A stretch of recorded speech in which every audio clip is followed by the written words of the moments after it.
saya? Tes. Dengar. Keluar di earphone ya. Kenapa ya? Sebentar, ini ada 107 yang sudah join. Oke, kelas ABC seperti biasa. Halo, tes. Bisa coba ini lagi? Kedengaran, Pak? Iya, Pak. Terdengar. Oke, nggak bisa berarti pakai earphone. Oke. Apa namanya? Selamat datang kembali ya di mata kuliah Pendidikan Pancasila sebagai mata kuliah umum ya di Prodi Pendidikan Arsitektur Universitas Muhammadiyah Surakarta, ya kan? Kemarin kita sudah membahas tentang urgensi pendidikan Pancasila. Mata kuliah umum memang wajib ya untuk kita tempuh ya sebagai mahasiswa di Indonesia tentunya. Ya, mata kuliah ini tentunya untuk bisa mensupport kalian mengembangkan ilmu pengetahuan yang seperti yang sudah dijelaskan kemarin.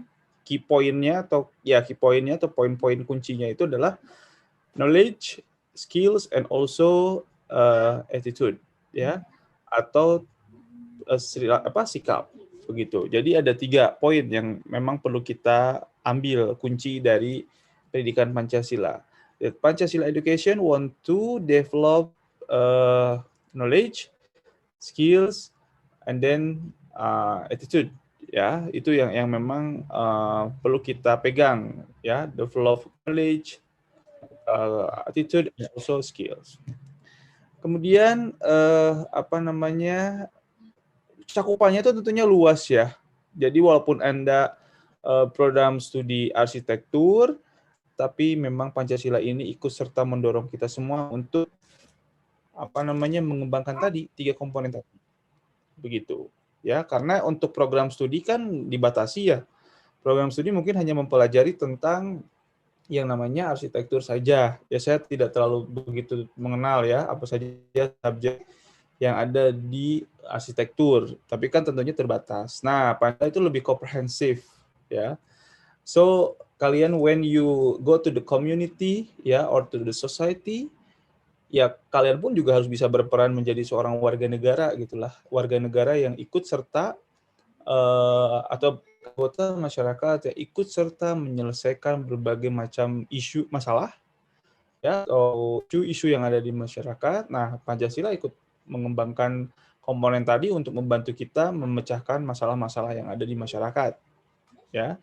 Terutama yang memang sesuai dengan expertnya kalian di bidang arsitektur kan banyak masalah-masalah di community berkaitan dengan tata ruang, kemudian berkaitan dengan berorganisir suatu perumahan ya, dan mungkin Anda lebih kompeten, tapi ketika terjun di masyarakat ya memang juga perlu dibekali nilai-nilai, terutama nilai-nilai Pancasila yang menjadi pedoman kita dalam kehidupan sehari-hari, baik itu berbangsa, bernegara, ya, bermasyarakat. Tentunya itu yang memang harus kita kita pegang sebagai bangsa Indonesia. Oke, open learning kalian sudah mengerjakan minggu kemarin? Yang di open learning, apakah yang tidak bisa akses?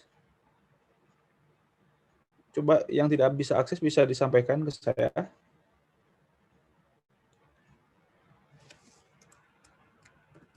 Ada yang mengalami kendala atau semuanya oke? Nggak ada laporan ya ke PJ yang nggak bisa akses dari kelas A, B, C? PJ oke semuanya? Sejauh ini? Sejauh ini belum ada laporan, Pak. Oh ya, alhamdulillah ya. Tapi PJ kemarin bisa ya mengerjakan kuisnya, mengerjakan discussion-nya, bisa ya? Siapa namanya itu? Ini tuh saya lupa. Bisa, Pak. Bisa ya mengerjakan ya?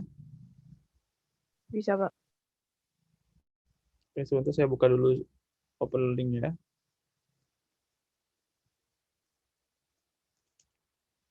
Tunggu sebentar. Kemarin pun urgensi belum selesai semua ya, karena baru beberapa komponen yang kita bahas. Coba saya buka dulu Open Learning. Open Learning.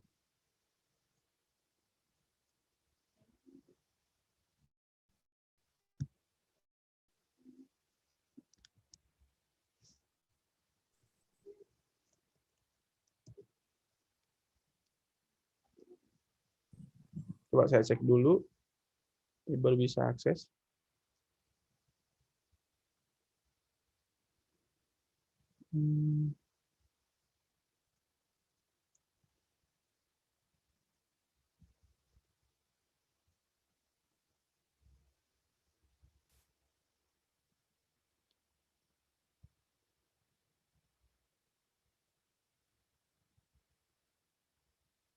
Oke, saya share screen ya. Ini udah dijadikan co-host saya? Udah, Pak. Udah ya.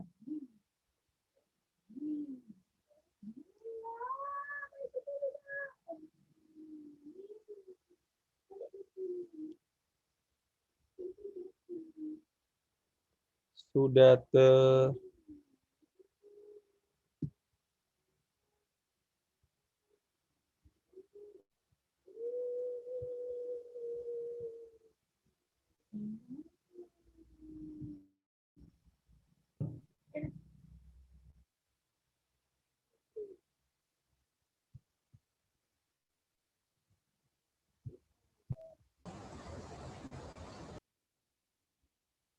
Oke, sudah terlihat? Sudah, Pak. Udah, Pak. Udah, Pak. Sebelumnya kalian sudah mempunyai buku yang dari Kemendikbud belum ya? Yang covernya itu merah. Belum mendapat, Pak. Oh, nanti saya share di ini ya, di grup.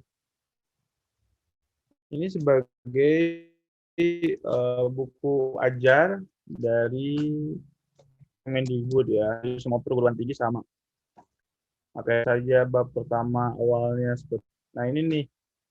Yang ini. Ada yang punya belum? Pendidikan Pancasila. Belum ya berarti ya? Belum ada. Belum, Pak. Belum, Pak. Nah, nanti saya share saja ya. Nah, ini jadi juga sama. Yang pertama itu kita di pendidikan Pancasila. Jadi pendidikan Pancasila konsepnya tadi ya. Saya selalu berulang-ulang karena mahasiswa itu kadang suka konsep pendidikan Pancasila dan pendidikan kewarganegaraan. Pendidikan Pancasila-nya lebih sifatnya yaitu lebih kepada ya ruang lingkupnya ya di Indonesia tentunya ya, because Pancasila Indonesia ideology, just ideology that Indonesia has. Kalau misalnya kewarganegaraan itu lebih universal, ya kan? Kewarganegaraan lebih general gitu. Mungkin hampir setiap negara konsepnya sama. Di mana bagaimana membuat para mahasiswa sebagai generasi penerus bangsanya, begitu Indonesia, Amerika, Filipina, Laos, dan lain sebagainya, itu untuk bisa loyal kepada negaranya, untuk bisa cinta kepada negaranya, untuk bisa nasionalisme, memiliki sifat paham nasionalis atau nasionalisme, ya itu pada negaranya, itu pendidikan kewarganegaraan. Mengetahui hak dan kewajiban sama, itu juga kewarganegaraan, dan mungkin hampir setiap negara itu konsepnya sama. Sedangkan Pancasila tadi yang udah kemarin saya jelaskan di sini, konsepnya adalah bagaimana pendidikan Pancasila ini dijadikan sebagai usaha sadar ya dan terencana untuk mewujudkan suasana belajar dan proses pembelajaran agar para mahasiswa ini aktif mengembangkan potensi dirinya ya dalam memiliki pengetahuan, kepribadian atau sikap dan keahlian sesuai dengan program studinya masing-masing. Ya kan? Nah, ini ini masuk mata kuliah umum yang memang ruang lingkupnya itu luas. Kalau di prodi kan mungkin Anda dibatasi dengan disiplin ilmu yang memang sangat fokus kepada keahlian Anda semua atau kalian semua begitu ya. Kalau Pancasila ini lebih komprehensif. Ya, terutama untuk bisa memajukan tadi potensi diri Anda untuk terus mengembangkan pengetahuannya, kepribadian, keahlian sesuai dengan program studi masing-masing. Ya kan? Sehingga nanti itu yang diharapkan dari pendidikan Pancasila ini kalian semua itu bisa berkontribusi. Jadi not only you just know the concept of pendidikan Pancasila, but never implement the values of Pancasila. Itu yang memang tidak diharapkan. Tapi saat ini bagaimana kita merevive the Pancasila values, bagaimana menghidupkan nilai-nilai Pancasila ini di masyarakat gitu oleh mahasiswa. Sehingga nanti mahasiswa itu ikut serta menjadi calon-calon pemimpin bangsa, ya, yang seperti yang katakan minggu yang lalu,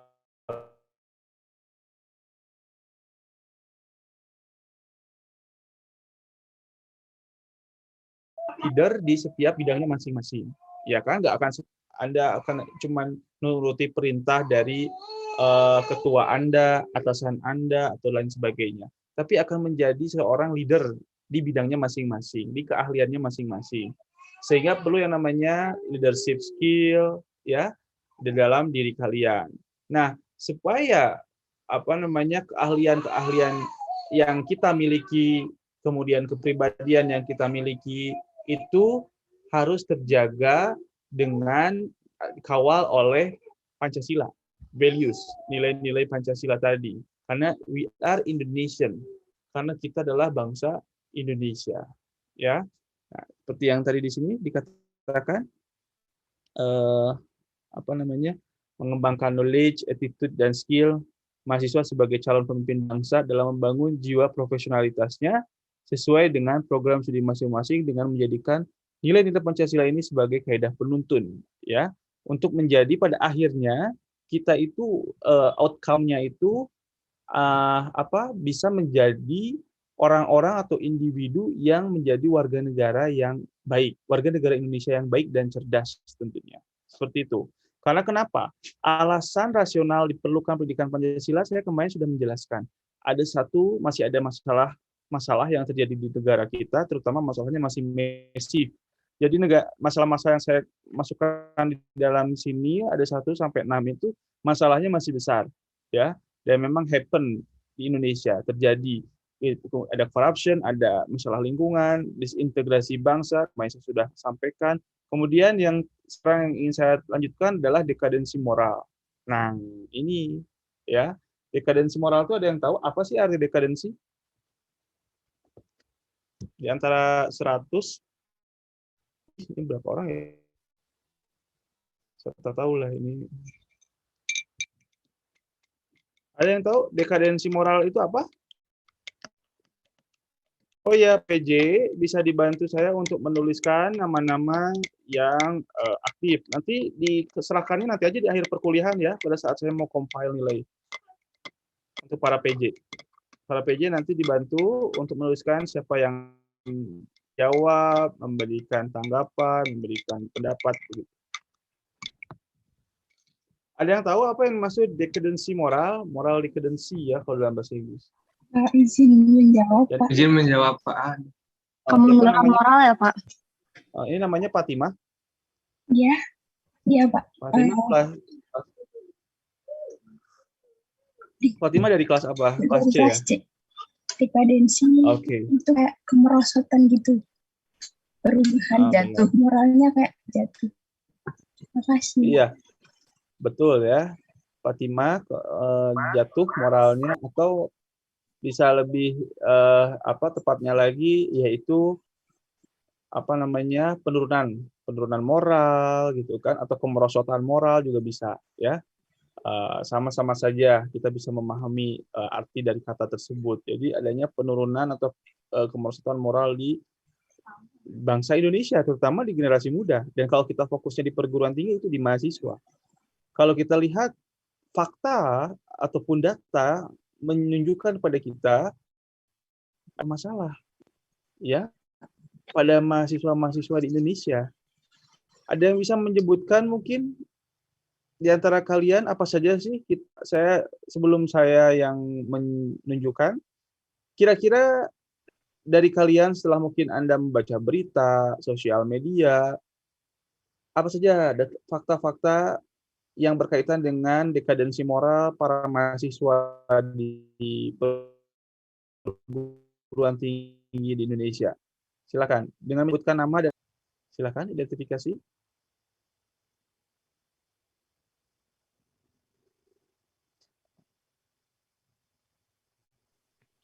Saya Pak, izin menjawab.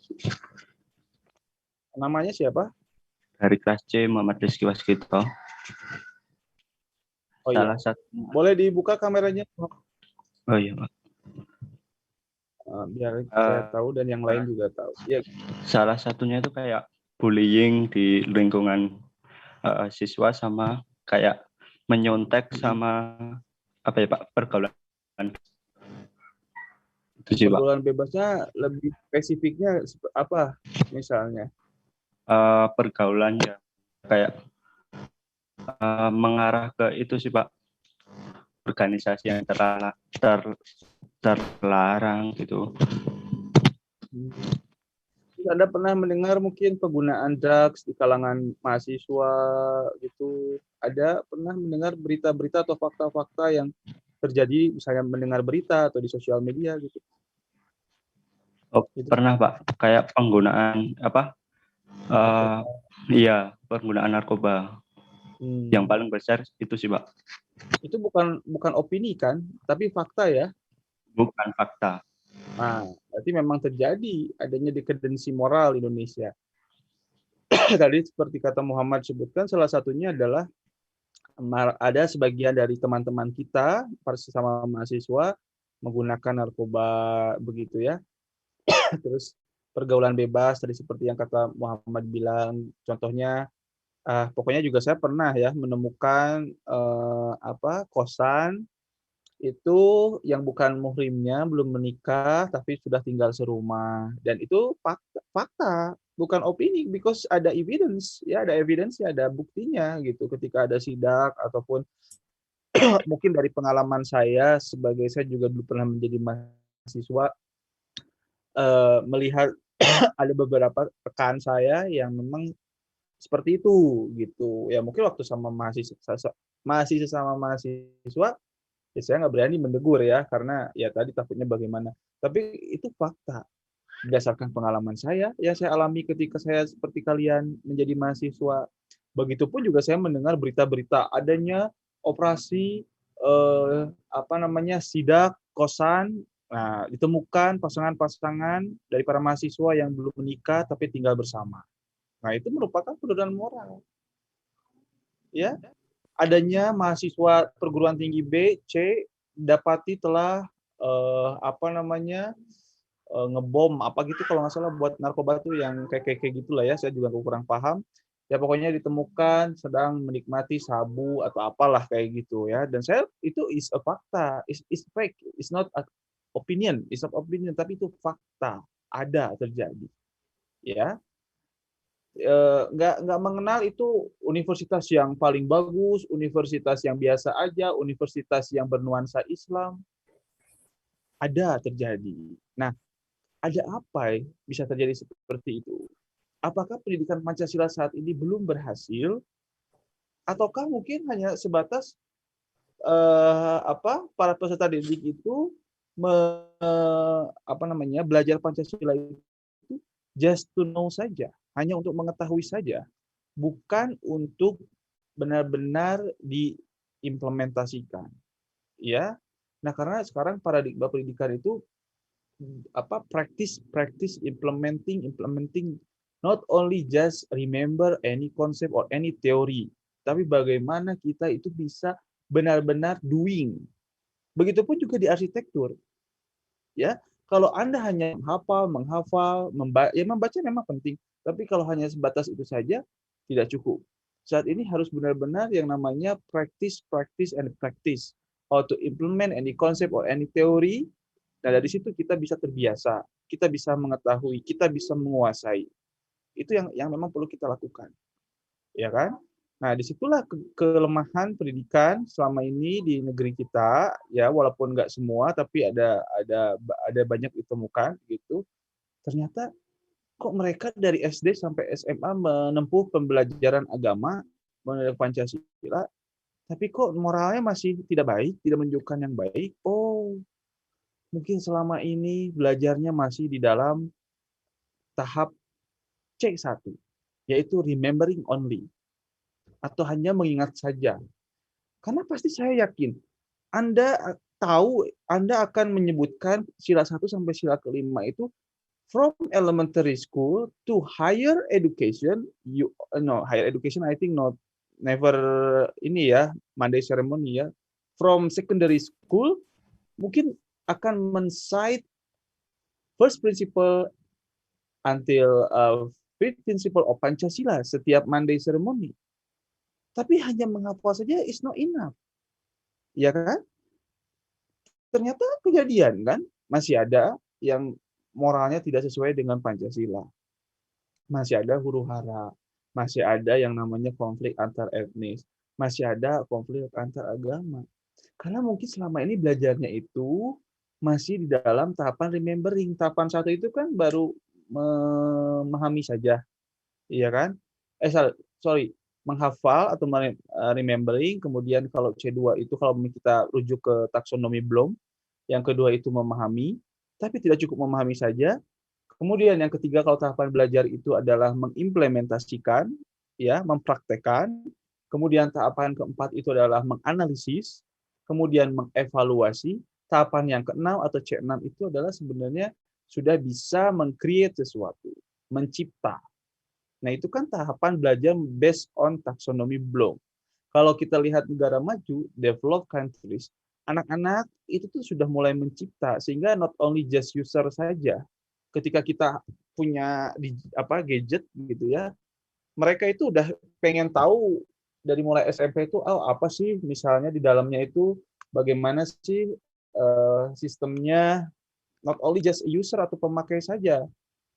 Nah, itu sudah mulai adanya critical thinking, adanya analisis gitu. Jadi tidak hanya membaca saja, tidak hanya memahami saja. Begitu. Ya. Begitupun juga saya mengencourage kalian di arsitektur harus tahapan belajar itu tadi yang saya sebutkan itu bisa dilakukan oleh kalian semua.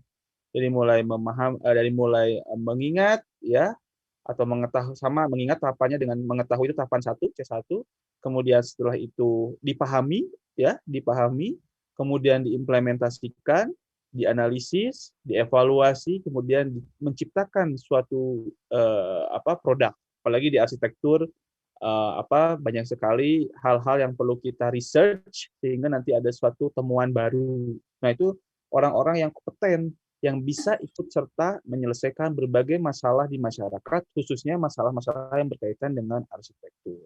Begitu, guys. Sampai sini ada pertanyaan dulu mungkin?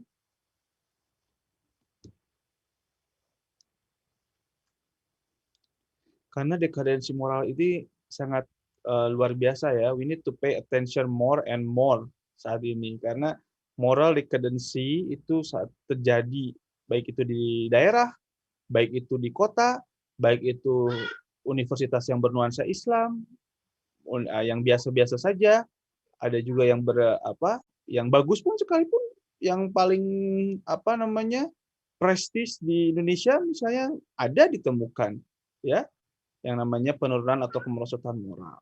Nah, ini perlu kita anticipate dan sebagai mahasiswa juga harus bisa awareness ya, atau kesadaran bahwa moral dekadensi ini perlu kita hindari dan tentunya perlu kita yang namanya selalu menjadi individu yang bermoral begitu, karena pada akhirnya akan bermanfaat untuk diri kita sendiri dan ya begitu.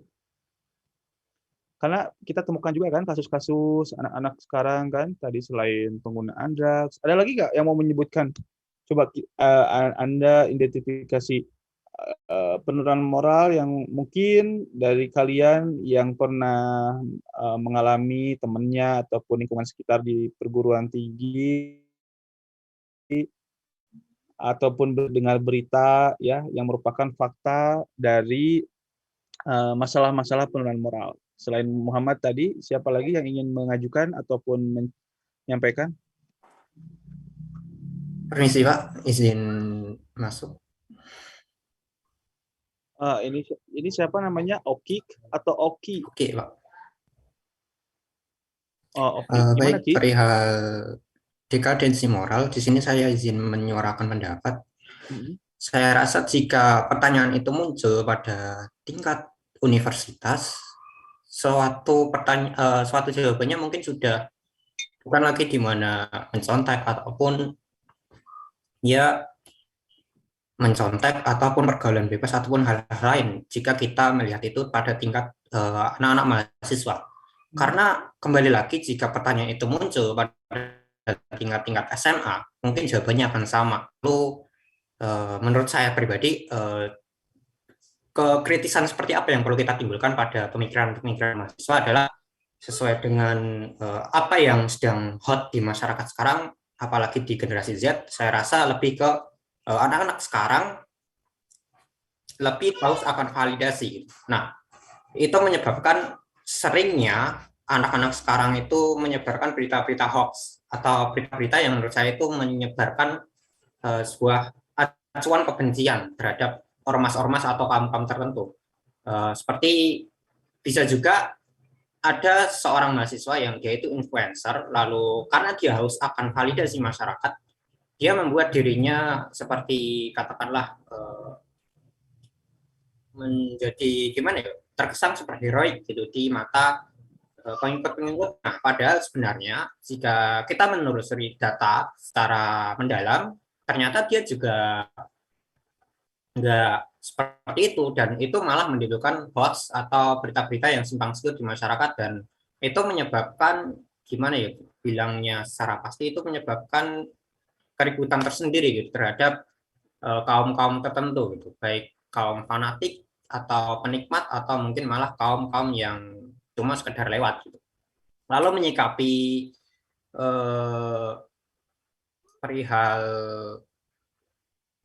si A dan si B mungkin membawa apa gitu ke kosnya, saya rasa itu jika kita melihat memandang faktor kemanusiaan dan secara umum, itu bukannya lebih ke persoalan secara pribadi ya, dibandingkan jika dikatakan dekadensi moral, karena selama dia melakukannya itu tidak di ranah umum atau mungkin di tempat-tempat yang tidak seharusnya dia melakukan itu, bukannya itu fair-fair aja, bukannya itu malah lebih ke itu urusan dia sendiri gitu. Dan selama tidak merugikan orang lain ya gitu, mengapa kita harus mempermasalahkan itu? Malah jika menurut Anda itu keluar dari katakanlah norma-norma agama, ya bukannya lebih baik kita mengingatkan. Saya rasa seperti itu sih Pak. Mohon maaf kalau kurang, atau maaf jika itu memang sulit dipahami, karena ini baru pertama kali saya mengeluarkan pendapat yang panjang seperti ini. Sekian, terima kasih. Oke, terima kasih. Oke, langsung saya tanggapi ya. Nah, dari ketika sesuatu hal yang dianggap itu negatif tapi tidak merugikan orang apa harus kita risau. Tapi balik lagi, Oki. Kalau misalnya individu tersebut bukan bangsa Indonesia yang tidak menjunjung tinggi nilai-nilai ketimuran, religius, kemudian tentunya Pancasila yang mempayungi itu semua, yaitu merupakan lalu orang-orang yang bukan dari bangsa kita sendiri, tapi kita warga negara Indonesia termasuk bangsa Indonesia. Di mana walaupun misalnya kita temukan ada orang yang tinggal bersama tapi tidak menikah, ya, tidak kan nggak merugikan, akan menjadi contoh atau yang diwajarkan ya oleh masyarakat yang lain, lagi oleh generasi penerus kita, karena kita itu hidup di budaya ketimuran, di adanya nilai-nilai religius di masyarakat, yang mana semuanya ini dipayungi oleh nilai-nilai Pancasila. Nilai yang pertama dari sila pertama ada nilai religius yang tidak sesuai. Makanya kayak kasus LGBT dikatakan bahwasannya ada beberapa orang yang menyatakan kan nggak merugikan orang lain, merugikan secara dampak panjang karena akan menjadi sesuatu yang diwajarkan. atau yang menjadi orang itu melihat, oh itu nggak jadi masalah. Nah ini bisa jadi paham seperti itu merupakan paham yang bisa mengarah kepada pengaruh-pengaruh dari Barat, dari bangsa asing yang tidak sesuai dengan Pancasila. Ya. Jadi kalau misalnya memang tadi dikatakan Oki ketika ada penyebaran hoax termasuk juga merupakan penurunan moral. Tapi itu tadi hal-hal yang memang yang dirasa tidak merugikan orang lain kok kita risau, kenapa harus disebut kemerosotan moral? Tentu saja tetap kemerosotan moral. Karena tidak sesuai dengan nilai-nilai Pancasila yang di dalamnya ada nilai religius, ya, ada nilai-nilai kemuran bangsa Timur, ya, walaupun misalnya tidak merugikan orang lain, dampak panjangnya akan menjadi orang mewajarkan atau mencontoh perilaku itu sudah normal-normal saja. Seperti di bangsa Barat kan, ya mereka fine-fine aja ketika mereka tidak menikah satu rumah atau bahkan mempunyai anak tidak menikah, ketika nggak ada seolah-olah mereka prinsipnya tidak merugikan orang lain, itu bukan kemerosotan moral. Tapi di kita tidak bisa karena tidak sesuai dengan nilai-nilai Pancasila. Terlebih nilai-nilai Pancasila sila pertama, nilai religius, ya. Agama Islam pun juga sama. Nanti suatu kebiasaan wajarkan. Gitu, kan? Kadang-kadang kan sekarang sudah bangga yang nikah sudah hamil duluan kayak suatu hal yang tidak malu. Beda zaman dulu mah aib, ada yang sampai stres atau apa. Kalau sekarang kan orang tuanya ya udahlah tinggal nikahkan saja, padahal itu termasuk kemerosotan moral. Ya, karena yang dulunya itu merupakan suatu yang memang aib yang luar biasa, tidak sesuai dengan nilai-nilai ketimuran, nilai-nilai Pancasila, terutama nilai religius, sekarang menjadi suatu yang wajar. Oh, yang namanya juga masih anak muda. Oh ya udahlah tinggal nikahkan saja. Itu kan yang jadi orang ya udahlah orang-orang atau anak-anak muda itu tidak takut gitulah untuk melakukan hubungan seksual sebelum nikah, pranikah seperti itu. Karena ya udah nanti tinggal akhirnya dinikahkan gitu walaupun kena marah atau kena sanksi dari para orang tuanya tapi akhirnya dinikahkan. Bukan yang sesuatu yang memang jadi momok yang menakutkan sehingga generasi muda itu takut. Nah, itu yang berbahaya, Oki. Ya, Oki masih lower masih ngangkat tangan atau bagaimana, Oki? Kalau begitu, apakah pertikahan dengan perbedaan kepercayaan juga merupakan salah satu penurunan moral? Mengingat hal tersebut sekarang rasa itu sudah menjadi hal-hal yang normal gitu di masyarakat umum. Bukan hanya di masyarakat umum sih Pak, mungkin lebih ke kan sampai ranah pengadilan gitu. Karena nyatanya sekarang sudah banyak gitu si A atau si laki-laki memiliki agama Islam lalu si perempuan beragama lain dan ternyata mereka menikah secara sah di badan tercatat dalam badan hukum. Apakah itu termasuk dekadensi moral itu yang sifatnya mungkin sudah menyeluruh? Saya rasa itu sih Pak. Oke, nah ini udah ini ya contoh baru lagi. Tadi kan yang diangkat masalah ketika orang yang tidak menikah tinggal bersama. Kalau sekarang Oki mengajukan lagi tentang nikah yang berbeda agama, gitu. Apalagi yang sekarang jadi current issue ya di Semarang tentang pernikahan beda agama itu dianggap sah-sah saja oleh segelintir orang, gitu. Kalau dari yang saya pelajari dan mungkin juga nanti teman-teman bisa memberikan opini juga ya, dalam agama Islam terutama itu kan tidak dibetulkan, tidak dibenarkan ya menikah dengan berbeda agama dan dianggap tidak sah, bahkan bisa dikatakan itu zina. Ya, itu yang memang saya pelajari dan saya mendapatkan pelajaran seperti itu ketika dari saya kecil sampai saya membaca literasi tentang pernikahan di dalam agama Islam. Entah kenapa dengan mungkin seiring dengan adanya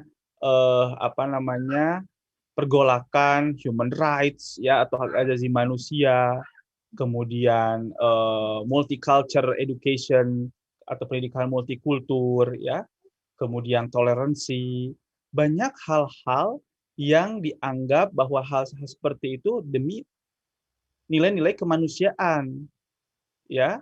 Jadi seolah-olah ya semua orang itu punya cinta, punya perasaan. Kenapa sih harus dihalangi dengan perbedaan agama? Begitu. Nah, jadinya akhirnya banyak orang yang istilahnya tidak mengetahui literasi tentang pernikahan di dalam Islam dianggap sebagai itu wajar. Ya, atau dianggap sah-sah saja. Di dalam badan hukum pun sampai saat ini tidak ada undang-undang yang mengatur pernikahan berbeda agama. Makanya perlu dikaji ulang, mengapa ada oknum-oknum tertentu di lembaga-lembaga hukum daerah mungkin ya terlebih itu bisa mensyahkan. Karena kalau dari segi undang-undang Indonesia tidak memperkenankan pernikahan beda agama seperti yang tadi diangkat oleh Oki. Begitu, Oki. Kalau dikatakan penurunan moral, iya, termasuk penurunan moral kalau dikatakan tidak sesuai dengan nilai-nilai agama, ya kan? Karena akan merusak yang pertama akidah, ya. Kemudian orang menganggap akhirnya tadi mewajarkan yang tadinya itu tidak bisa dilakukan ya, karena menurut kepercayaan Islam kalau dari saya pelajari itu ya memang tidak diperbolehkan menikah beda agama. Begitu. Jadi kayak memaksakan atas nama human rights. Ya, karena hati-hati loh untuk mengatasnamakan human rights itu perlu ditelusuri apa sih hak asasi manusia itu.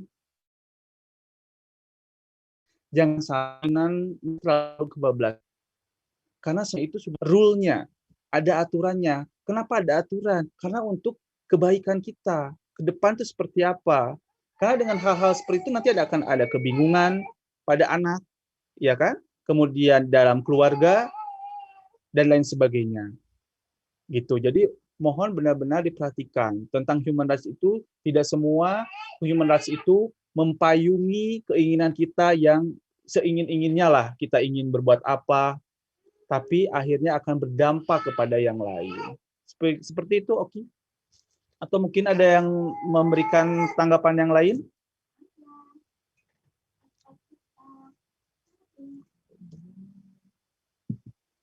Ada yang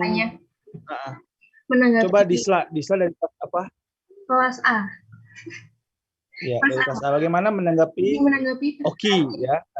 Terkait pernikahan itu Pak, kan sekarang malah banyak perempuan yang tidak memilih menikah tetapi mengangkat seorang anak gitu, bahkan nggak cuma satu anak tapi bisa lebih gitu, dan memilih malah membekukan sel telurnya gitu. Gimana Pak? Apakah termasuk dekadensi moral atau gimana? Pak.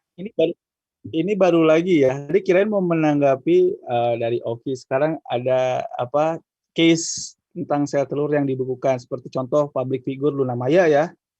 Betul tidak? Betul, Pak. Yang lagi rame-rame. Sebenarnya kalau di dalam dekadensi moral ya, apa namanya, dikaitkan dengan nilai keagamaan. Kalau dari pendapat saya yaitu memaksakan yang tidak semestinya, yang tidak seharusnya, tidak alamiah ya. Jadi kan seperti dalam Al-Qur'an, saya lupa ayatnya berapa tapi saya pernah membaca dengan artinya.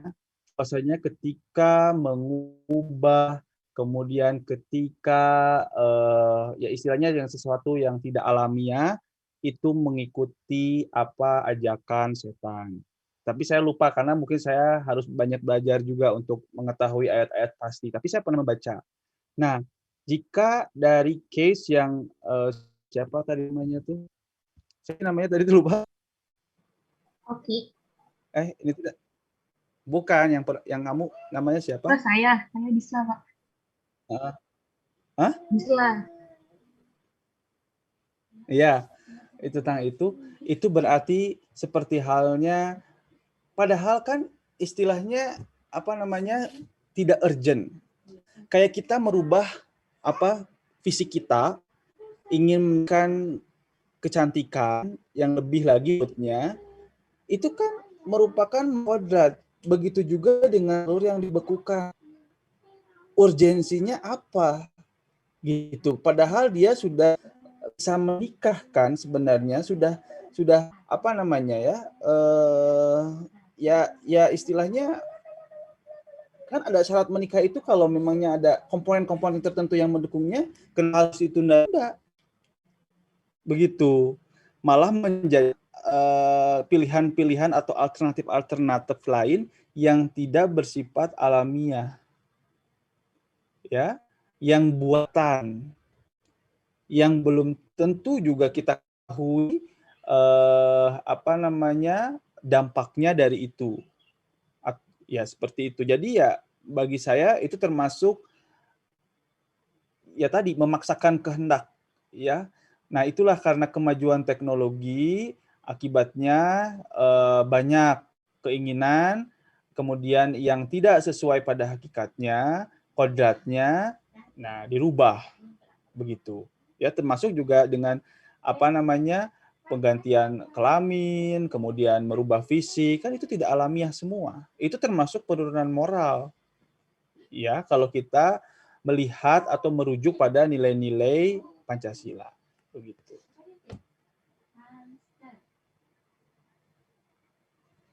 Bagaimana Oki sama siapa satu lagi tuh? Si Oki mau kakak main kacamata.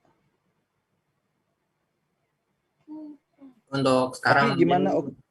Jadi jika disimpulkan terkait statement yang Bapak keluarkan tadi bahwasanya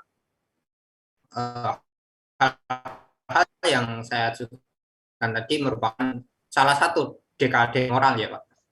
Iya, jelas atau sesuai ya kan? Apa namanya? Dengan nilai-nilai ketimuran, religi gitu kan, Pancasila terlalu memaksakan sekarang itu gitu ya. Banyak sekali hal-hal yang tidak sesuai dengan nilai-nilai Pancasila. Oke.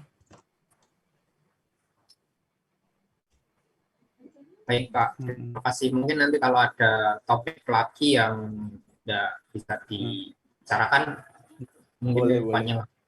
Ini ngomong-ngomong kenapa di kacamata? Pak, ini cara matinya gimana? Aduh, ada-ada aja. Ya kan? Jadi apa benar-benar lah kita itu harus benar apa yang namanya memaksakan keinginan. Semua orang juga pengennya ini itu, pengen cantik, pengen tampan, pengen kaya. Nah, tapi dengan tidak ada aturan, tidak ada yang mengatur, yaitu tidak akan baik tentunya untuk kita semua, ya. Jadi perhatikan tentang moral gitu di masyarakat Indonesia yang menjunjung tinggi ketimuran, nilai-nilai religius gitu kan yang dipayungi oleh nilai-nilai Pancasila, nilai-nilai tersebut itu, ya kan? Seperti itu. Ada lagi yang mau mengidentifikasi apa saja fakta-fakta yang terjadi di masyarakat kita berkaitan dengan penurunan atau kemerosotan moral? Izin Tadi masuk, agak Pak. Coba siapa ini? Anggas? Iya. Suara saya terdengar ya, Pak? Sebentar, ya. Anggas kelas apa? Tadi Oki kelas apa? Kelas tolong ditulis sama PJ-nya ya buat dapat nilai ini. Iya. Anggas kelas apa? Saya kelas C ya, Pak ya. Oh, kelas C. Ya, PJ kelas C tolong bantu saya ya untuk menginput nama Anggas. Sebenarnya ini lebih ke arah mengomentari ya, Pak. Mengomentari dari dua statement tadi jenengan sama dari Oki. Mungkin dari sisi pandangan saya, kalau Mas Oki itu lebih condong ke arah kanan, Pak. Agak-agak liberalisme itu. Jadi itu tidak apa-apa. Menurut saya itu adalah seperti prinsip pola pikir saya juga.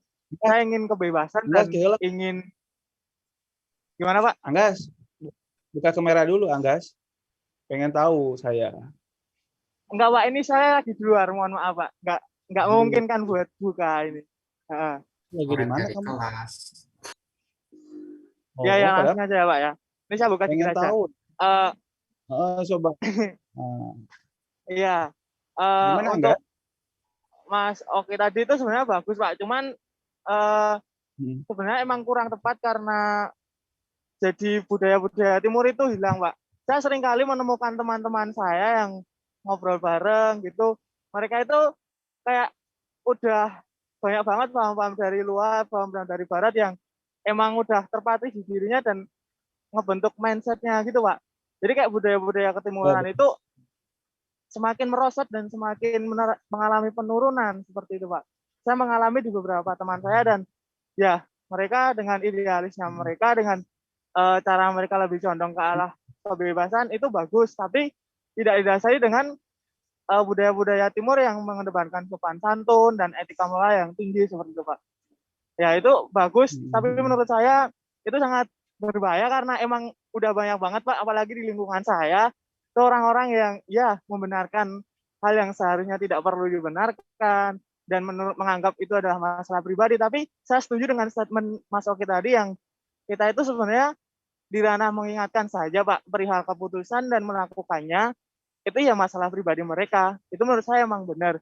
Tapi kalau dibiarkan seperti itu terus, itu akan nge-brainwash semua masyarakat yang akan mengikuti dari nge-follow dia gitu Pak. Nah seperti itu, mungkin saya hanya sekedar mengomentari seperti itu Pak. Nah untuk yang masalah pernikahan tadi Pak, saya juga mungkin dari beberapa rujukan atau literasi yang sudah saya baca, itu tergantung dari perempuannya Pak. Ini di luar dari humanity, kemanusiaan, ataupun dari toleransi dan intoleransi ya Pak ya. Itu dari ceweknya, dari perempuannya. Kalau perempuannya itu boleh dinikahi beda agama, asalkan dia itu ahlul kitab Pak. Yang di sini dia itu paham tentang kitab Injil ataupun kitab-kitab Yahudi yang lainnya yang beda agama misal.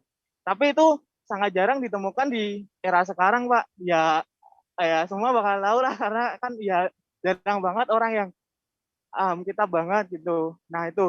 Tapi kalau dari sisi perempuannya itu Islam, tapi dari sisi laki-lakinya itu cowok atau laki-laki itu sudah sangat tidak sah Pak, karena pernikahan itu dianggap ya selamanya zina seperti itu Pak.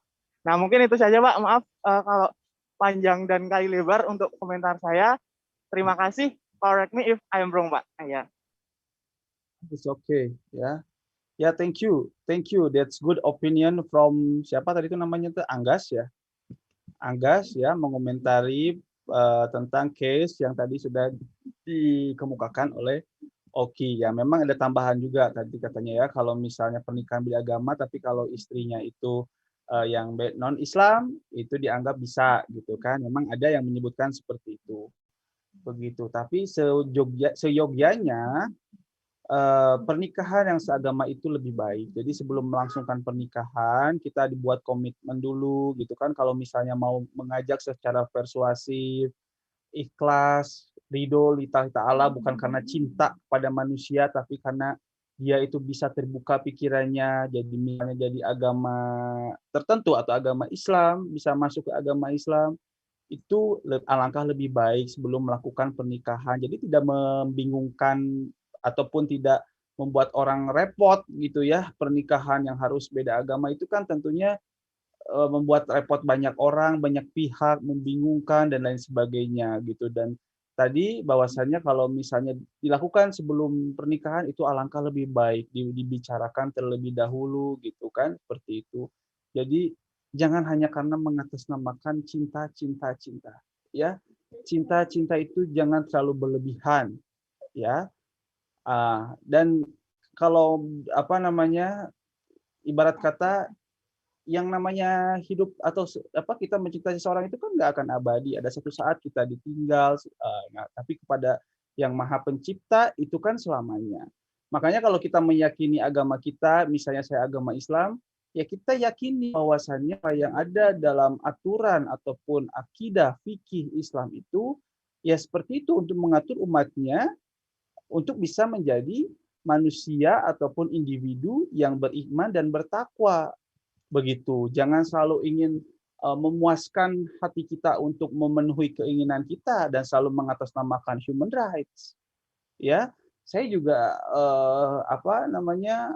diskusi nih ya dengan para pelaku misalnya LGBT. Mereka tuh, Pak, saya tuh sakit kalau saya nggak berhubungan dengan sesama jenis. Saya itu menderita kalau saya itu tidak misalnya yang laki-laki jadi cewek, tidak berpenampilan seperti cewek. Karena saya itu jiwanya itu perempuan. Padahal kan dalam agama tetap hal itu sangat-sangat dilarang, kecuali ada aspek-aspek biologis yang mendukung, seperti kelamin ganda, kemudian hormon yang secara alami di dalamnya, ya itu diperbolehkan. Tapi kalau misalnya dari lahir semuanya sehat walafiat lengkap, misalnya itu laki-laki, itu perempuan, ya apa ya, kita dilatih untuk mencoba sesuai dengan kodratnya. Begitu ya. Dilatih sesuai dengan aturan yang dari agama yang kita yakini. Karena pada hakikatnya nanti akan menjadi kebaikan kita semua untuk diri kita sendiri dan akan menjadi kebaikan untuk orang lain. Begitu.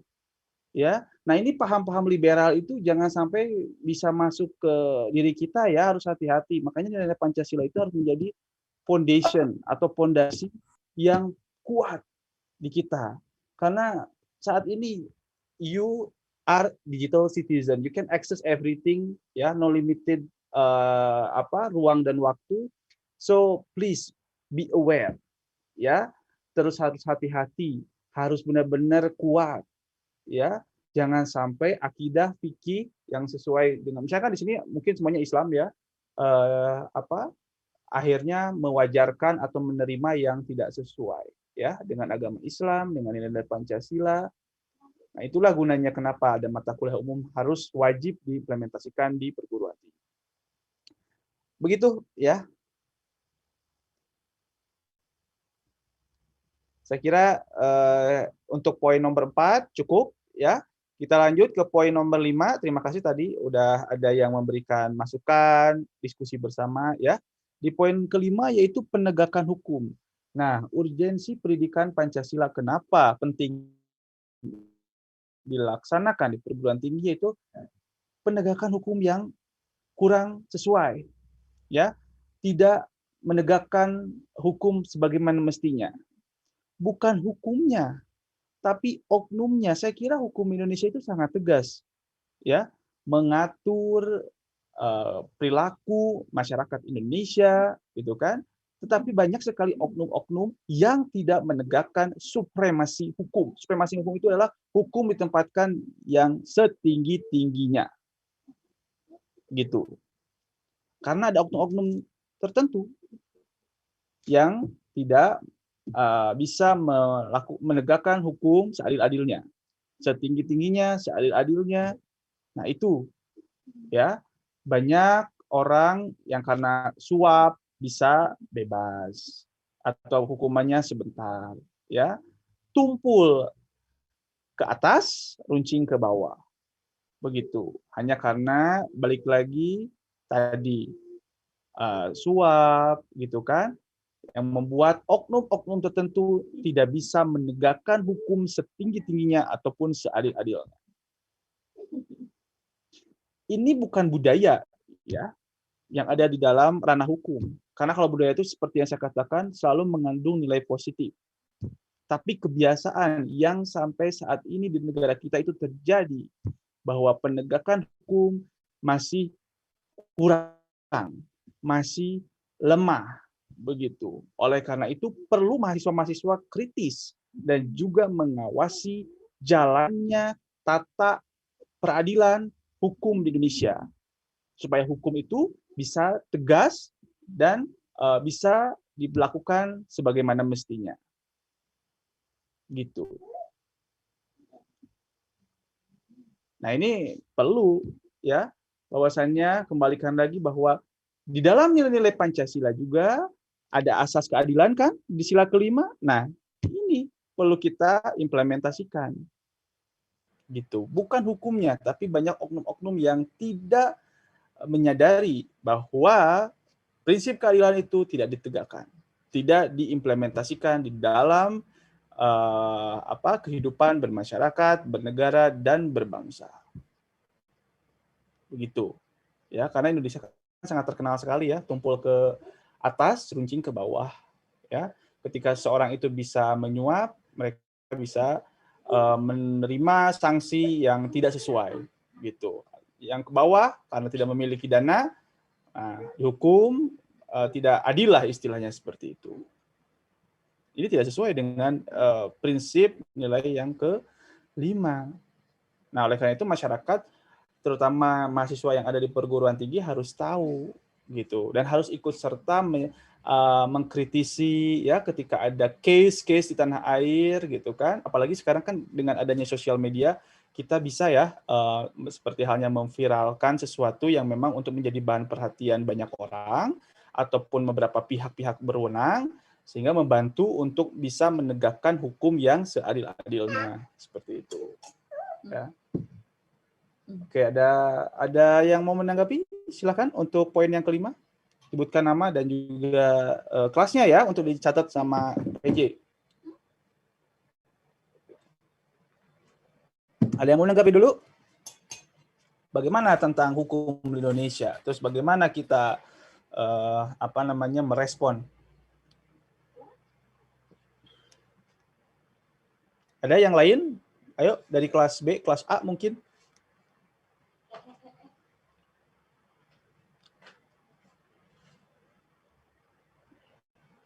Ada? Kalau tidak ada, lanjut ke poin 6. Permisi Pak, di kolom chat ada pertanyaan. Oh, saya nggak lihat ini. Mana di chat?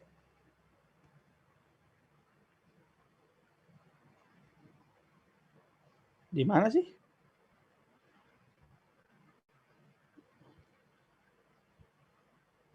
Oh, ini di kolom chat. Izin bertanya Pak, jika ada seseorang memberi kita uang yang nominalnya banyak, tetapi kita tidak tahu uang itu berasal dari mana, lalu orang memberi kita uang tidak terjerat kasus penipuan. Oh, ini kayaknya ini nuansa bakti itu ini ya, relate dengan case yang baru-baru ini terjadi ya. Si Doni Salmanan bukan ya? Nuansa bodoh amat.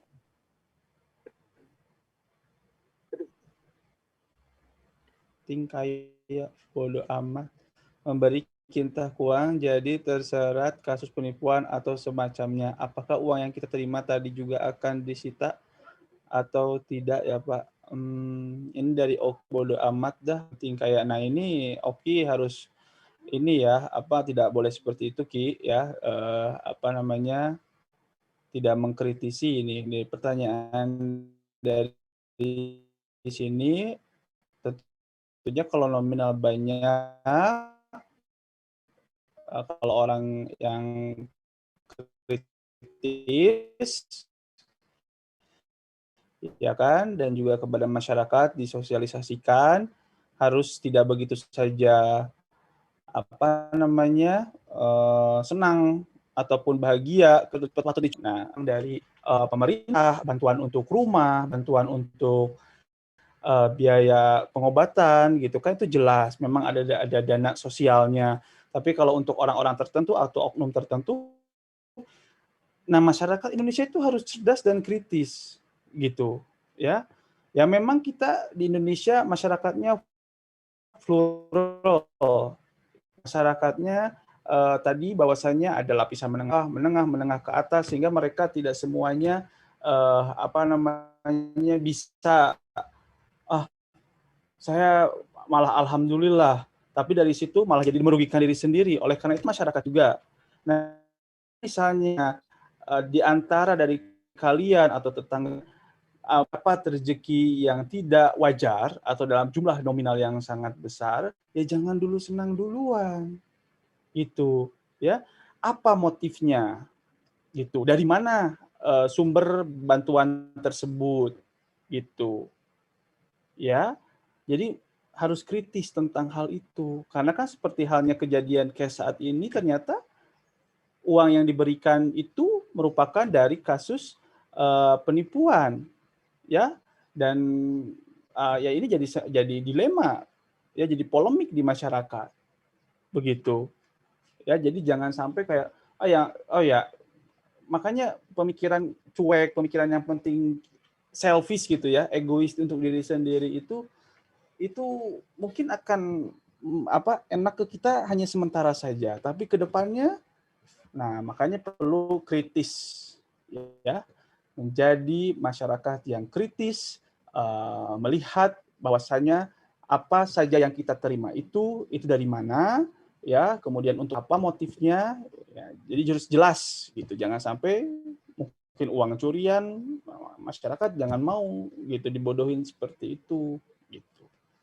Begitu siapa namanya nuansa bakti, atau ada yang mau berpendapat tentang kasusnya? Ini lagi hangat-hangatnya ya.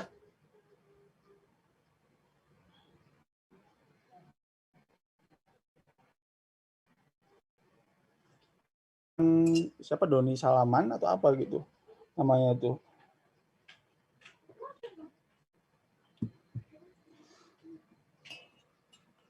Kalian mau dikasih duit 1 miliar misalnya, atau dengan jumlah yang banyak?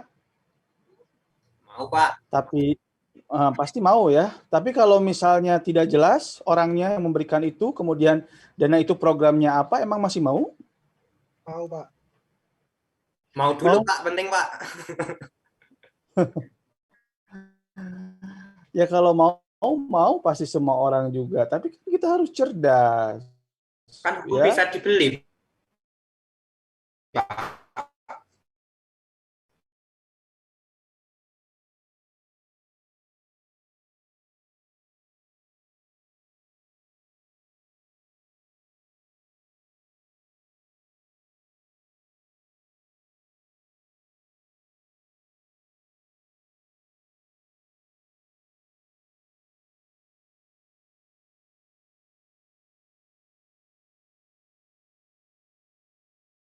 Yang dikatakan bisa dibeli.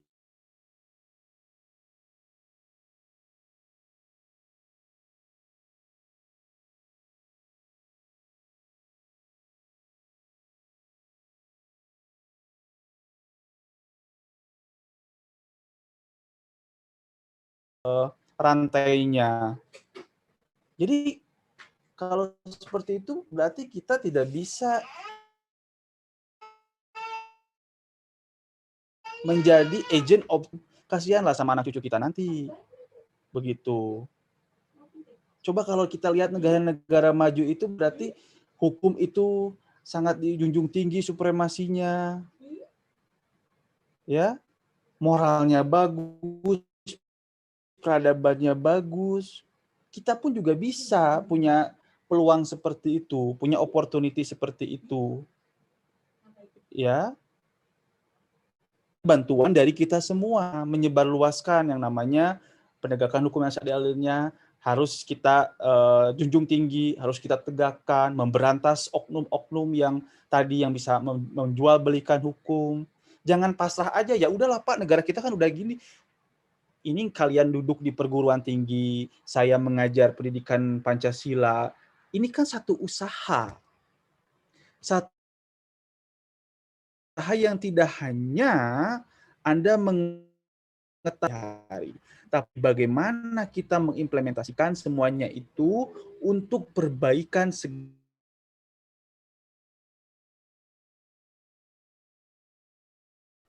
itu sih.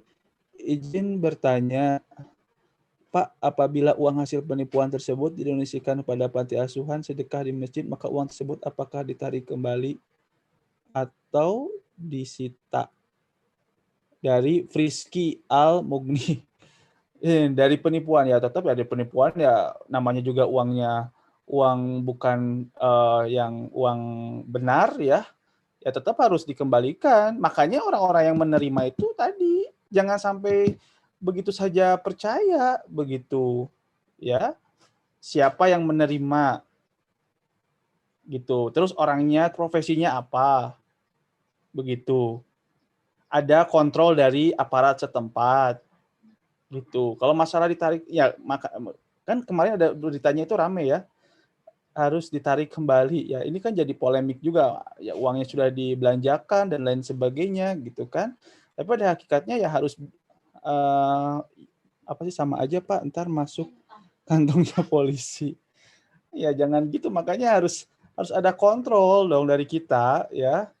Ya makanya ini kalau masih kita pasrah dengan kondisi penegak hukum seperti itu gitu kan, ya kita jadi ikut mendukung kebiasaan jelek ini gitu. Setidaknya kita perlu yang namanya ikut mengawasi jalannya peradilan ini. Begitu, jangan sampai uang yang sudah ditarik lagi dipergunakan oleh orang-orang yang tidak bertanggung jawab. Ayolah, jadi sebagai pemuda kita tidak boleh pasrah, kita tidak boleh pesimis untuk perbaikan negara ini ke depan. Ini usaha Pak, kita izin loh bertanya, semua. Pak. Oh ya, siapa namanya? Vina, Pak. Saya izin bertanya, Pak, mengenai uang sitaan dan barang-barang sitaan yang selama ini kita tahu dikumpulin sama polisi atau badan pengurus keuangan, itu tuh sebenarnya uangnya dikemanakan sih, Pak? Apakah mengalir lagi ke masyarakat atau ke negara atau kemana?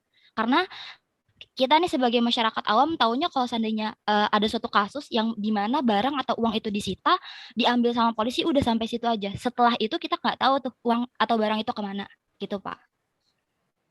Oke, itu pertanyaan yang bagus ya, dan itu juga menjadikan pertanyaan untuk saya sendiri ya, pribadi. Karena pada hakikatnya uang sitaan itu harusnya masuk ke kas negara. Ya, ada neracanya, ada pembukuannya.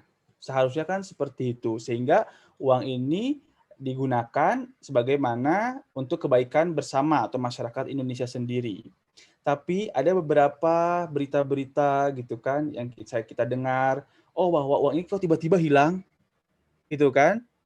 Nah, itu perlu yang namanya kita periksa atau koreksi lebih lanjut supaya nanti yang namanya uang sitaan itu dipergunakan oleh orang-orang yang tidak bertanggung jawab, ya. Nah, ya pada hakikatnya tadi yang ditanyakan oleh siapa tadi itu? Namanya tadi siapa yang bertanya tuh? Vina apa, Vina? Vina, hakikatnya ya itu masuk untuk ini ada barang sitaan itu masuk ke kas negara, harus dineracakan, harus dibukukan. Nah, makanya dari itu dengan adanya sosial media, dengan adanya kontrol ya dari masyarakat harus diminta transparansi. Oh, uang yang kemarin jadi sitaan itu mana neracanya, mana pembukuannya, sehingga jelas tidak mengalir kepada orang yang salah. Itu hakikatnya, tapi kan realitanya ada beberapa oknum seperti yang sudah diberitakan oleh sejumlah media. Nah, ini sangat memprihatinkan begitu. Tapi juga kita harus benar-benar jangan menerima informasi kita telan gitu saja, tapi kita harus benar-benar lihat dari berbagai macam segi, evidence-nya mana, buktinya mana, begitu. Vina. Baik, Pak. Terima kasih. Pak, mau tanya lagi, Pak. Itu Aduh. kan kalau kasus besar ya, Pak. Kasus besar. Kalau kasus kecil kayak misal nih, kita keluar negeri, terus kita beli barang-barang branded, terus kita kena bea cukai dan kita tidak mampu bayar itu, terus otomatis disita kan tuh ya, Pak, di bandara. Terus nggak lama kita ketemu nih, Pak, di FB, si barang kita teh dijual sama orang, Pak. Itu teh sama Kamu tuh dari mana? Itu dari Sunda? Kamu tuh ada teh segala? Enggak, Pak. Hah? Enggak, Pak. Pak, jawab dulu tuh, Pak. Itu teh belum selesai.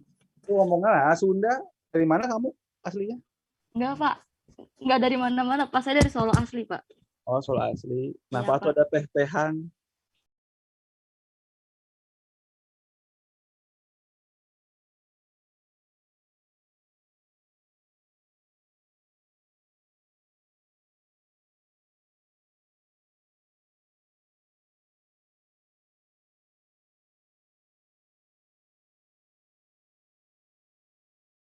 Di luar negeri. Kamu dari mana luarnya? Misalnya kayak dari Kuala Lumpur gitu kan, ceritanya tip sepatu kan. Si sepatu teh kan pasti ada kotak-kotak ya kan. Terus kayak harus dibayar seharga si sepatu aslinya di Indonesia. Otomatis kayak mahal banget gitu. Akhirnya udahlah ikhlasin gitu. Ikhlasin. Iya, aman sepatu kena bea cukai. Asli, Pak. Biasanya kan barang-barang elektronik. Berarti kamu beli sepatu yang merek kayak gimana? Yang oranye, Pak. Kenapa jadi pamer gini aja sih, Pak? Yang orange gitu. Jadi Hermes ya. Apa namanya? Saya emang nggak tahu barang-barang yang branded kayak gitu. Ya, oh jadi kamu tuh disita ya, Vina? Iya, Pak. Vina, terus? Ntar dulu tuh, Bapak. Ini mah nggak poinnya teh nggak ke saya, ini mah secara general lah gitu. Kayak suka loh, Pak. Suka banyak barang-barang bea cukai itu yang ditahan terus dijual lagi. Kayak minuman-minuman juga dijual lagi gitu. Sama si pegawai-pegawainya gitu. Iya, makanya itu oknum-oknum tertentu. Nah, itu kita harus gimana, Pak? Harus melapor ke siapa? Ya, aturannya sekarang sebagai warga negara baik yang melaporkan, bukan diam saja, Vina. Ya, terus dilaporkan supaya kita mendapatkan keadilan. Jangan sampai itu disalahgunakan dan menjadi suatu kebiasaan atau dibiarkan gitu saja. Ayolah teman-teman, kita harus berani begitu. Ya, karena pada hakikatnya kalau barang sitaan karena sesuatu yang tadi seperti halnya kena bea cukai atau segala macam, itu harusnya ada aturan yang mengatur itu semua. Begitu, Vina. Jangan sampai oknum-oknum yang tidak bertanggung jawab ini menyalahgunakan. Dilaporkan apalagi kalau kamu tahu. Nah iya Pak, itu Pak, masalahnya tuh kayak mereka tuh rame-rame Pak. Even kita laporin juga pasti kayak ada aja alasannya dari kita kan kayak masyarakat yang biasa aja itu kalah lah Pak gitu loh. Secara kita tuh bukan siapa-siapa gitu. Gimana mau ngelaporin, kita nggak punya power gitu Pak. Ya tetap aja nggak apa-apa, laporin dulu aja sekarang Maya sebagai warga negara yang baik. Ketika kita ada bukti, ada evidence, ya kita laporkan. Kalau kita kalah ya sudah, ya namanya juga kita udah usaha. Kemudian kita jangan pesimis. Oke, orang-orang di atas kita seperti itu, tapi kita sendiri jangan apa ya istilahnya ikut mendukung perilaku seperti itu. Malah kita harus bisa terutama kepada generasi penerus, adik-adik kita, anak-anak kita nanti, supaya yang namanya orang-orang yang licik, orang-orang yang curang, orang-orang yang tidak bertanggung jawab ini perlu kita berantas. Ya, harus kita educate orang-orang yang lain. Kita harus jadi dari diri kita sendiri dulu jadi role model. Baru kita menebarkan edukasi ya bahwasannya penting memiliki kepribadian yang bertanggung jawab begitu, Vina. Ya. Tapi kalau tadi case yang tadi kalau usahanya sudah dilakukan itu sudah luar biasa, ya. Mudah-mudahan bisa nggak kalah, jangan dulu pesimis di awal. Atau Bapak dan nanti gini. Kayak mereka kan rame-rame, kita kan sendiri pasti kalah. Kadang-kadang ngomong kayak gitu juga belum dilakukan. Ya, ketika kita udah usaha melaporkan, kita cukup bukti, tetapi kita misalnya kalah, ya apa namanya bukan berarti pesimis ya. Ya sudahlah karena memang kita tidak kuat atau apa.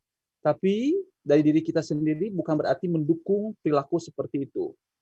Perilaku oknum-oknum seperti itu. Ya, karena bagaimanapun juga Indonesia perlu orang-orang yang bertanggung jawab, yang jujur begitu ya. Dan dimulai dari diri kita sendiri, kemudian kita sebarkan nilai-nilai kejujuran, tanggung jawab kepada orang lain, kepada generasi penerus. Ya, seperti itu. Ya mungkin tadi orang-orang seperti itu belajar PKN, belajar Pancasilanya itu hanya cuma menghafal saja. Nah, itu sangat disayangkan. Ya, saya sendiri mengajak kepada kalian tidak hanya menghafal atau mengingat saja konsep teori Pancasila ya, tapi benar-benar diimplementasikan, dibiasakan gitu kan, supaya nanti bisa terwujud yang namanya peradaban di Indonesia. Kalau peradabannya sudah bagus, insya Allah negara kita itu bakal jadi negara maju. As we know that Indonesia is a great country, ya, 270 million people across Indonesia, itu banyak sekali. Kalau didukung sama orang-orangnya yang bertanggung jawab, jujur, ya, wah, negara kita itu mungkin bisa menjadi powerful, begitu ya. Nah, itulah jangan pesimis, ya. Tetap berusaha untuk menegakkan keadilan, menjadi orang yang bertanggung jawab dan jujur di segala hal. Yang korup tangan kaki dipotong Pak, saya yakin gak ada korupsi lagi. Ya saya setuju ya kalau kayak gitu sesuai dengan Islam ya, hukum Islam. Tapi sayangnya di negara kita kan bukan hukum Islam ya. Jadi ada yang mengatur sanksi atau punishment dari perbuatan tindakan korupsi. Begitu nggih? Aduh, ini udah lebih dari 2 jam. Saya kira saya cukupkan dulu untuk pertemuan kali ini. Nanti ini sangat menarik sekali diskusi. Semoga selalu seperti ini ya ketika kita melakukan diskusi bersama. Dan kalau bisa orangnya yang lain giliran ya bisa melalui chat, tapi yang belum terjawab nanti kita akan bahas lagi lain kali ya karena waktu juga terbatas. Oke, dan sebelum saya tutup, saya akan share screen dulu, open learning dulu sebentar ya. Ini open learning-nya kelihatan tidak? Belum Pak, belum kelihatan. Ini kelihatan sekarang? Belum Pak, belum masih ganteng. PPT Pak, masih PPT, sebentar ya. Saya tutup dulu.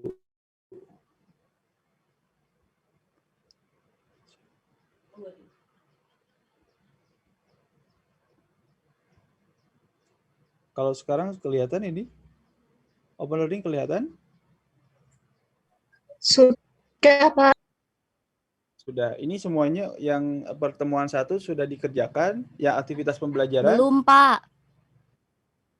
Nah, berarti minggu ini selesaikan dulu ya yang kuis sama diskusinya. Pak. Diselesaikan. Ya, gimana? Itu saya mencoba ngerjain yang kuis itu kok cuma betul 1 ya. Maksudnya saya udah baca-baca dari materi-materinya itu, dari referensi juga itu udah saya baca. Terus jawabannya juga udah sesuai gitu sama materinya, tetapi salah gitu di OL-nya. Kita akan bahas minggu depan sehingga nanti kita akan samakan persepsi, ya. Jadi untuk kali ini kalian ya kerjakan dulu kuis sama diskusinya. Nanti minggu depan kita bahas sesuai dengan referensi yang kita dapat. Jadi kita samakan. Begitu ya? Oke, Pak. Makasih. Ya, kalau sekarang ya disimpan dulu. Nanti kita samakan dengan apa referensi yang kita miliki. Mana yang betul jawabannya ya. Seperti itu. Oke, jadi ini diskusi pertama sama kuis. Di minggu ini Anda silakan dikerjakan. Tentang urgensi pendidikan Pancasila, termasuk dari tadi yang pemaparan atau diskusi kita, ya, dari PowerPoint yang saya sudah tunjukkan kepada kalian. Ini urgensi dan dasar hukum pendidikan Pancasila. Kemudian itu videonya juga disimak ya. Oke, paling itu saja. Sebelum saya tutup, ada pertanyaan dulu. PJ, mohon di-share apa namanya link untuk ininya, link untuk apa? Link untuk ada presensi. Mohon di-share di room chat ya, setiap PJ. Sebelum saya tutup, ada pertanyaan dulu tidak? Ya, jadi bab 1 besok masih bab 1 dan sudah mulai apa? Karena biar nggak ketinggalan, sudah mulai Anda membaca bab kedua yang tadi, pertemuan kedua. Sudah mulai membaca tapi modulnya jangan dulu dikerjakan. Kuis sama diskusinya jangan dulu dikerjakan. Baru dibaca ininya apa PowerPoint saya tutup.